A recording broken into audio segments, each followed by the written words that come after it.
Pilot നമുക്ക് training തന്നെ. ഞാൻ ട്രെയിനിങ് എന്നേ പറഞ്ഞിട്ടുള്ളൂ. എങ്ങും ജോലി ചെയ്തെന്നൊന്നും രേണുസുതി പറഞ്ഞിട്ടില്ല. ഏവിയേഷൻ കഴിഞ്ഞു. ഏവിയേഷൻ കഴിഞ്ഞിരിക്കുകയാണ്. ബാംഗ്ലൂർ എയർപോർട്ടിലുണ്ടായിരുന്നു, എയർ ഇന്ത്യയിലുണ്ടായിരുന്നു, ട്രിവാൻഡ്രത്തുണ്ടായിരുന്നു. രേണുസുതിയുടെ ഒരു പുതിയൊരു ഇന്റർവ്യൂ കൂടെ വന്നിട്ടുണ്ട്. ഞാൻ ആ കഴിഞ്ഞ ഇന്റർവ്യൂ വെച്ച് അങ്ങോട്ട് അപ്ലോഡ് ചെയ്ത് കഴിഞ്ഞപ്പോഴത്തേക്ക് ഞങ്ങളുടെ അടുത്ത് വന്നേക്കുന്നത്. അതായത് ഏവിയേഷന്റെ കാര്യം സംസാരിക്കുന്നത്. ഏവിയേഷന്റെ മാറ്റർ ഞാൻ അങ്ങനെ വലുതായിട്ട് എടുത്തിട്ടില്ല. ഒരു കാര്യത്തിൽ ജസ്റ്റ് ഒന്ന് പറഞ്ഞു പോയത് മാത്രമേ ഉള്ളായിരുന്നു. ഓക്കെ, ഇനി ഏവിയേഷന്റെ കാര്യത്തില രേണു അതിനെക്കുറിച്ച് പറഞ്ഞത് അവർ ജോലി ചെയ്തിട്ടുണ്ട് എന്നുള്ള രീതിയിൽ തന്നെയാണ്. അത് നമുക്ക് എല്ലാവർക്കും അറിയാവുന്ന കാര്യങ്ങളൊക്കെ തന്നെയാണ്. പക്ഷെ ഇന്നത്തെ ഒരു ഇന്റർവ്യൂ പറഞ്ഞ് ഞാൻ ട്രെയിനിങ്ങിന് പോയിട്ടുള്ളതാണ്, ഞാൻ എവിടെയും പറഞ്ഞിട്ടില്ല ഞാൻ ജോലി ചെയ്തു എന്നുള്ള രീതിയിലാണ്. അതെന്താ അങ്ങനെ? ഇപ്പൊ വീണ്ടും ചേച്ചി പഴയ ട്രാക്കിലോട്ട് വരുവാണോ? അറിയാൻ വയ്യാത്തോണ്ട് ചോദിക്കുകയാണ്. ഓക്കെ, എന്തായാലും ജസ്റ്റ് ഒന്ന് സംസാരിക്കാം ആ ഒരു വിഷയത്തിനെ കുറിച്ച്. താല്പര്യം ഉള്ളവർ മാത്രം കണ്ടാൽ മതി, അല്ലാത്തവർ കാണണമെന്ന് നിർബന്ധമൊന്നുമില്ല. നിനക്കൊന്നും വേറെ പണിയില്ലെന്ന് ചോദിക്കുമ്പോൾ ഇതിരുന്ന് മൊത്തം ഇരുന്ന് കണ്ട് അതിന്റെ താഴെ വന്ന് കമന്റ് ഇടാൻ നിനക്കൊക്കെ നാണമില്ലേന്ന് എനിക്ക് പറയാനുള്ളൂ. അങ്ങനെ പറയുന്ന കുറച്ച് ആൾക്കാരുണ്ട്, അവർക്ക് വേണ്ടി എന്റെ ഈ ഡയലോഗ് ഒന്ന് സമർപ്പിക്കുന്നു. ഓക്കെ, എന്തായാലും നമുക്ക് ആ വീഡിയോയിലോട്ടൊന്ന് പോവാം. ശരിക്കും രണ്ട് ആര്യന്മാര് കൂടെ പഠിച്ചതാണ്. ഒരാര്യ എന്റെ കസിനനിയത്തിയാണ്. അവൾ ഇന്നീ നിമിഷം വരെ എന്നെ സപ്പോർട്ടേ ചെയ്തിട്ടുള്ളൂ. അവൾ ഇനി തല പോയാലും രേണു ചേച്ചിയെ സപ്പോർട്ട് ചെയ്യുന്നേ അവള് പറഞ്ഞിട്ടുള്ളൂ. അവൾ എന്റെ കസിനാണ്. പിന്നെ ഈ പറയുന്ന ആര്യ എന്ന് പറയുന്ന വ്യക്തി വ്യൂസിന് വേണ്ടിയിട്ടാണോ നിങ്ങൾ ഈ എടുത്തിരുന്നത്? ഞാനൊരു കാര്യം ചോദിച്ചിട്ടെ, അവര് പറയുന്നത് ട്രെയിനിങ്, ഞാൻ ഒരു സ്ഥലത്തും ജോലി ചെയ്തെന്ന് ഞാൻ പറഞ്ഞ ട്രെയിനിങ്ങിന് പോയി യൂണിഫോം ഇട്ടുകൊണ്ട് എയർ ഇന്ത്യ ഫ്ലൈറ്റിൽ കയറിയെങ്കിൽ ഞാൻ ചോദിച്ചു, സാറിനോട് ചോദിച്ചു, ഫ്ലൈവിങ്സ് എന്ന് പറയുന്ന ചങ്ങനാശ്ശേരിയിലെ ഫ്ലൈവിങ്സ്, പത്തനംതിട്ടയിലും ഫ്ലൈവിങ്സ് ഉണ്ട്, ആർക്ക് വേണം അന്വേഷിച്ചോളൂ. സാറിന്റെ പേര് ഞാൻ മറന്നു, ദൈവമേ സാറിന്റെ പേരെന്ന്. സാറിനോട് ഞാൻ വന്ന കാര്യം എന്ന് വെച്ചാൽ എവിടെയും അവർ ജോലി ചെയ്തില്ല എന്നുള്ള രീതിയിലാണ്. ഇപ്പൊ ആ ഒരു ഡയലോഗ് കേൾക്കുമ്പോൾ നിങ്ങൾക്ക് മനസ്സിലാക്കാൻ പറ്റുമല്ലോ. അന്ന് അവർ ഇന്റർവ്യൂ പറഞ്ഞ ഓർമ്മയുണ്ടോ? ഇന്റർവ്യൂ അല്ല, സ്റ്റാർ മാജിക്കിലാണെന്ന് തോന്നുന്നു. അവർ പറഞ്ഞൊരു കാര്യമുണ്ട്, ഞാനൊന്ന് വെച്ചു തരാം. ഞാൻ +2 വരെയുള്ള സർട്ടിഫിക്കറ്റ് എൻ്റെ കയ്യിലുള്ളൂ. +2 10th ഉള്ളൂ എൻ്റെ കയ്യിൽ. പഠിച്ചൊന്നും എനിക്ക് കംപ്ലീറ്റ് ആക്കാൻ പറ്റിയില്ല, ഡിസ്കണ്ടിന്യൂ ചെയ്യുമായിരുന്നു. ഏവിയേഷൻ കഴിഞ്ഞു. ഏവിയേഷൻ കഴിഞ്ഞിരിക്കുകയാണ്. ബാംഗ്ലൂർ എയർപോർട്ടിലുണ്ടായിരുന്നു, എയർ ഇന്ത്യയിലുണ്ടായിരുന്നു, ട്രിവാൻഡ്രത്തുണ്ടായിരുന്നു. നിങ്ങൾ ഈ ഒരു വീഡിയോ ഉണ്ടല്ലോ, അപ്പൊ അവർ വീണ്ടും കള്ളം പറയുമല്ലേ? ഓക്കെ, ഇതൊക്കെ പൊതു സ്ഥലത്ത് വന്നിട്ട് ഇതുപോലുള്ള കാര്യങ്ങൾ പറയുമ്പോഴാണ് നമ്മൾ ഇതിനെക്കുറിച്ച് സംസാരിക്കുകയൊക്കെ ചെയ്യുന്നത്. നിനക്കൊന്നും വേറെ പണിയില്ല, അവരെങ്ങനെങ്കിലും ജീവിച്ചോട്ടെ എന്ന് പറയുമ്പോൾ എനിക്ക് ഉള്ള കാര്യം പറയില്ല. കൂടുതൽ സങ്കടം വരുന്നത് വെച്ചാൽ എൻ്റെ സുതിച്ചേട്ടൻ എന്നും പറഞ്ഞിട്ടുള്ള രീതിയിലാണ്. കാരണം പറയുന്നൊന്ന് വേറെ, പ്രവർത്തിക്കുന്നതൊന്ന് വേറെ. അത് ഒട്ടും അങ്ങോട്ട് അക്സെപ്റ്റ് ചെയ്യാൻ പറ്റുന്ന ഒരു കാര്യമല്ല. അത് എനിക്ക് ഒട്ടും അങ്ങോട്ട് അക്സെപ്റ്റ് ചെയ്യാൻ പറ്റുന്ന ഒരു കാര്യമല്ല. ഈ അടുത്ത സമയത്ത് ഈ ഷഫീന ബീബി ഒരു വോയിസ് വിട്ടിട്ടുണ്ടായിരുന്നു, ഹനാന്റെ. ആ ഒരു വോയിസ് വിട്ടതിന് ശേഷം നമുക്കൊട്ടും വിവരമുള്ളവർക്ക് പറ്റത്തില്ല, സപ്പോർട്ട് ചെയ്താ പറ്റൂല. സാറേ യൂണിഫോം ഇട്ടുണ്ട് നമ്മൾ എയർ ഇന്ത്യയിൽ എന്തിനാ കയറുന്നെന്ന് ചോദിച്ചു. ഒരു ബാംഗ്ലൂർ ട്രിപ്പ് എന്ന് പറഞ്ഞാൽ പഠനത്തിനായിട്ട് പോകും. രേണു, ഇത് നമ്മൾ ഈ യൂണിഫോം ഇട്ടുകൊണ്ട് പോകുന്നത് എന്താന്ന് ചോദിച്ചാൽ നമ്മളത് ഏവിയേഷൻ സ്റ്റുഡൻസ് ആണ്. അതുകൊണ്ട് നമ്മൾ ട്രെയിനിങ്ങിന്റെ ഭാഗമായിട്ടാണ് ഫ്ലൈറ്റിൽ കയറുന്നത്. ട്രെയിനിങ് എന്ന് പറഞ്ഞാൽ എന്താണ്? ജോലിയുടെ ട്രെയിനിങ്ങിന്റെ ഭാഗം. അങ്ങനെ ഞാൻ പറഞ്ഞത് ട്രെയിനിങ്ങിന്റെ ഭാഗമായിട്ടാണ് ഫ്ലൈറ്റിൽ കയറി. യൂണിഫോം ഇട്ടുകൊണ്ടാണ് ഫ്ലൈറ്റിൽ കയറിയത്. ചുമ്മാ വിനോദയാത്രയ്ക്ക് പോകണ ഏത് ഡ്രസ്സ് വേണം ഇടാമല്ലോ. ഇത് യൂണിഫോം ഇട്ടുകൊണ്ടാണ് ഫ്ലൈറ്റ് യാത്ര. ആ കുട്ടി പോലും, ഈ ആര്യ എന്ന് പറയുന്ന വ്യക്തി പോലും, അതായത് ഞാൻ അവിടെ ജോലി ചെയ്ത് പച്ചക്കള്ളം എന്നൊക്കെ പറഞ്ഞ ഇവര് പോലും യൂണിഫോം ഇട്ടുകൊണ്ടാണ് കയറുന്നത്. അത് ഒരു ട്രെയിനിങ്ങിന്റെ ഭാഗമാണ്. പൈലറ്റ് നമുക്ക് ട്രെയിനിങ് തന്നെ. ഞാൻ ട്രെയിനിങ് എന്നേ പറഞ്ഞിട്ടുള്ളൂ. എങ്ങും ജോലി ചെയ്തെന്നൊന്നും രേണുസുതി പറഞ്ഞിട്ടില്ല. ചേച്ചി അത് പഠിച്ചു. ട്രെയിനിങ്ങിന്റെ ഭാഗമായിട്ട് ബാംഗ്ലൂർ എയർപോർട്ടിൽ പോയിരുന്നാ പറഞ്ഞത്.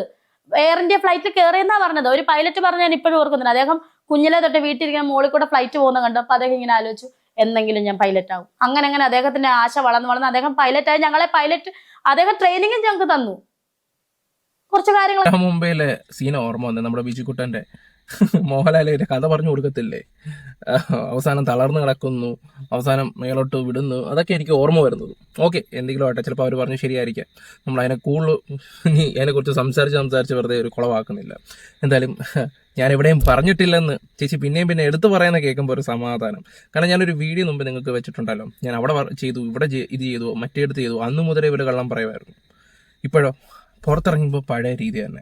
ഇവർക്ക് പുറത്തായി, ബിഗ് ബോസിൽ നിന്ന് പുറത്തായത് ശരിക്കും ഇവർക്കൊരു അടിയായിട്ടുണ്ട് ഉള്ള കാര്യം പറയാമല്ലോ. കാരണം ഇവരൊട്ടും പ്രതീക്ഷിച്ചില്ല. കാരണം ഇത്രയും എമൗണ്ടും കൊടുത്തിട്ട് അവിടെ വെറുതെ ഇരുന്ന് സൂഹിക്കുക. അന്നേരം എൻ്റെ സുതിച്ചിട്ടുണ്ട് ട്രോമ എന്നൊക്കെ പറയുമ്പോൾ അക്സെപ്റ്റ് ചെയ്യാൻ ബുദ്ധിമുട്ടാണ്. അദ്ദേഹത്തിന്റെ അനുഭവ കഥകളൊക്കെ ട്രെയിനിങ് തന്നെ. അദ്ദേഹം പൈലറ്റ് പറപ്പിച്ചെന്നല്ല, ഞങ്ങളെ പഠിപ്പിച്ചെന്നല്ല, അദ്ദേഹത്തിന്റെ അനുഭവങ്ങളൊക്കെ പറഞ്ഞു, ഏവിയേഷൻ ബന്ധമായിട്ടുള്ള കാര്യങ്ങളൊക്കെ പറഞ്ഞു തന്നു. ഇതുപോലെ ഇതല്ലേ ഞാൻ ട്രെയിനിങ് എന്ന് പറഞ്ഞു. അതിന് ഞാൻ എന്തിനാണ് കള്ളം പറയുന്നത്? അത് എടുത്ത് കുറെ എണ്ണം എടുത്തിട്ട് അവള് കള്ളം പറഞ്ഞു. അങ്ങനെ പിന്നെ വേറെ ഫോട്ടോസ് ഇട്ടേക്കുന്നത് എന്റെ കസിന്റെ ആര്യ ഞങ്ങൾ ഏവിയേഷന്റെ വേഷം, അത് ഏവിയേഷന്റെ വേഷമല്ല, അത് ഞങ്ങൾ ഇവന്റ് മാനേജ്മെന്റിന് പോയ സമയത്തുള്ള വേഷമാണ്. എന്തൊക്കെ കള്ളത്തരങ്ങളാണ് ഇവറ്റകൾ ഇടുന്നത്, എവിടെ നിന്ന് കിട്ടി? എനിക്കറിയത്തില്ല. ഇതൊക്കെ വ്യൂസ് ഇല്ലെങ്കിൽ നിങ്ങൾ വേറെ വല്ലവരും എടുത്തിട്ട് പറയുന്ന എന്നെ എന്തിനാണ്? എന്നെ വെറുതെ വിടൂ. ഒരുപാട് പേര് എന്നെ തന്നെ ഇട്ട് പറയുന്നുണ്ടല്ലോ, നിങ്ങളെങ്കിലും ഒന്ന് വെറുതെ വിടും. നിങ്ങൾക്ക് എന്നെ അറിയാവുന്നവരല്ലായിരുന്നോ? ഈ ആര്യെന്ന് പറയുന്ന വ്യക്തിയോടാ പറഞ്ഞത് എന്റെ കൂടെ പഠിച്ചേ. നിങ്ങൾക്ക് എന്നെ നിങ്ങളുടെ അടുത്ത് എന്തെങ്കിലും ഞാൻ ദ്രോഹം ചെയ്തോ, എന്തെങ്കിലും ദോഷം ചെയ്തോ? ആര്യ വന്നിട്ട് പറഞ്ഞെന്താന്ന് വെച്ചാൽ ആ സമയത്ത് ഇവർ ഒരുമിച്ചാ പഠിച്ചത്, പിന്നെ ആർക്കും അങ്ങോട്ട് സർട്ടിഫിക്കറ്റും കാര്യങ്ങളും വലിയ വാല്യൂവും കാര്യങ്ങളൊന്നും ഇല്ലായിരുന്നു എന്ന് പറയുകയൊക്കെ ചെയ്തിട്ടുണ്ടായിരുന്നു. പിന്നെ ഒരു കാര്യം ഞാൻ പറയാം, എല്ലാവരും ഒരു സ്വഭാവമുണ്ട്. ഈ റീച്ച് എന്ന് പറയുന്നൊരു സാധനം കാണുമ്പം നമ്മൾ വീഡിയോ ചെയ്യുന്ന ഒരു വ്യക്തിയാണ്, അത് വേറെ കാര്യം, ഞാൻ അതല്ല ഉദ്ദേശിക്കാൻ വന്നേ. കൂടെ നിൽക്കുന്ന ഒരു വ്യക്തിയെ കുതുകാലി വെട്ടിയിട്ടാണെങ്കിലും ആ സമയത്ത് അവർക്ക് നല്ല നെഗറ്റീവ് ഉണ്ടെങ്കിൽ ഈ കൂടെ നിൽക്കുന്നവന്മാരായിരിക്കും കുറച്ചും കൂടെ സാധനങ്ങൾ ആൾക്കാർക്ക് അയച്ചു കൊടുക്കുന്നതോ, അല്ലെങ്കിൽ അവർ തന്നെ അവരുടെ വീഡിയോ വന്നിട്ട് പറയുകയും ചെയ്യും. അന്ന് ആര്യ വന്നിട്ട് ഇതൊക്കെ കാച്ചി വിട്ടപ്പം എനിക്ക് സത്യം പറഞ്ഞ് ചിരിയാ വന്നത്. കാരണം എനിക്ക് ഏറ്റവും കൂടുതൽ ഇഷ്ടമല്ലാത്തൊരു കാര്യമാണ് കൂടെ നിന്നിട്ട് പറ്റിക്കുന്നത്. അത് എൻ്റെ ശത്രുക്കളാണെങ്കിൽ പോലും ആ ഒരു അവസ്ഥ ഉണ്ടാവരുത്. കൂടെ നിന്നിട്ട് ചതിക്കാന്ന്, നമ്മുടെ മുമ്പിൽ നല്ല കൂടുതൽ ക്ഷമയുക, സങ്കടങ്ങൾ പറയുക, കരയുക, എല്ലാം കഴിഞ്ഞിട്ട് ഈ ഇട്ട് ചതിക്കുന്ന ഒരു പരിപാടി ഉണ്ടല്ലോ, അതിനോടൊട്ടും എനിക്ക് യോജിപ്പില്ല. അതുപോലെ തന്നെ ഈ നിമിഷ കാണിച്ച തോന്നിയവാസം, പിന്നെ ആരാ മറ്റവരുടെ പേര്, ഹനാന, ഇവരൊക്കെ നല്ല രീതിയിൽ അറിയാലോ. നേരത്തെയൊക്കെ രേണുവിനെ കൊണ്ട് കുറെ റീച്ചും കാര്യങ്ങളും ഉണ്ടായി. ഇവിടെയൊക്കെ റീച്ചും FB അതും ഇൻസ്റ്റയും യൂട്യൂബിനും ഒന്നും ഒരു റീച്ച് ഇല്ലാതെ വന്നപ്പോഴത്തേക്ക് ഇതേ കിടക്കുന്നു.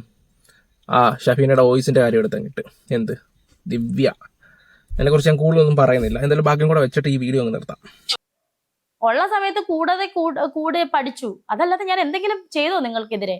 ഒന്നും ചെയ്തില്ലല്ലോ. നിങ്ങൾ ചിലപ്പോൾ നിങ്ങൾ നല്ല കാര്യമായിരിക്കും പറഞ്ഞത്, പക്ഷെ അത് പുറത്ത് വന്നത് ഇങ്ങനെയാണ്. ഇതൊന്നും ഞാൻ കാണുന്നില്ല. എന്റെ കസിനെ, അവൾക്ക് സങ്കടം, അയ്യോ അവളുടെ പേര് അവളാന്ന് ഓർത്ത് ഇനി എല്ലാരും പറയുന്നു. അവൾ ഒരിക്കലും എന്നെ അങ്ങനെ പറയില്ല. ആര്യ എന്റെ കൂടെ പഠിച്ചതും എന്റെ അനിയത്തി സിസ്റ്ററും, അവളുടെ ഫോട്ടോയാണ് എടുത്ത് കൊടുത്തേക്കുന്നത് എല്ലായിടത്തും. പിങ്ക് ഹെവനോ അങ്ങനെ കണ്ടൊക്കെ പറഞ്ഞ ചാനൽ നീലക്കുലൊക്കെ എന്ന് തോന്നുന്നു, അവരൊക്കെയാന്ന് തോന്നുന്നു. അവളിന്ന് രാവിലെ വിളിച്ച് പറഞ്ഞതാണ്. അപ്പോഴാണ് ഞാൻ ശ്രദ്ധിക്കുന്നത് അവളുടെ ഫോട്ടോ വെച്ചപ്പോൾ എല്ലാവരും ഓർത്ത് അവളായിരിക്കും എന്നെ നെഗറ്റീവ് പറയുന്നത്. അവൾ എന്നും എനിക്ക് സപ്പോർട്ടാണ്. ചേച്ചി വിഷയം, ഇതിന്റെ അപ്പുറത്തെ വിഷയം ഇവിടെ സോഷ്യൽ മീഡിയ ചർച്ച ആക്കിയിട്ടുണ്ടായിരുന്നു ചില ടീംസുകളൊക്കെ. അതാണ് എന്തായാലും ചേച്ചി അതിനെ കുറിച്ച് മറുപടി കൊടുക്കാതിരിക്കുന്നതായിരിക്കും നല്ലത്. അത് നിങ്ങൾക്ക് തന്നെ അവസരം വള്ളിയാവും. ഉള്ള കാര്യം തുറന്നു പറയാമല്ലോ, വള്ളി ശരിക്കും ആകുമെന്ന് തന്നെയാണ് എൻ്റെ മനസ്സ് പറയുന്നത്. ഓക്കെ, എന്തായാലും നമ്മുടെ വീഡിയോസ് ഇഷ്ടപ്പെട്ട ലൈക്ക് ഷെയർ സബ്ബൊക്കെ ചെയ്യുക. Bye, love you all. നമുക്കൊരു കണ്ടന്റ് മാത്രം, അതിപ്പം ചെയ്തേണ്ടതാണെങ്കിൽ ചെയ്തിരിക്കും. കള്ളങ്ങൾ കണ്ടാൽ അത് ഉറപ്പായിട്ട് കാണിക്കുകയും ചെയ്യും.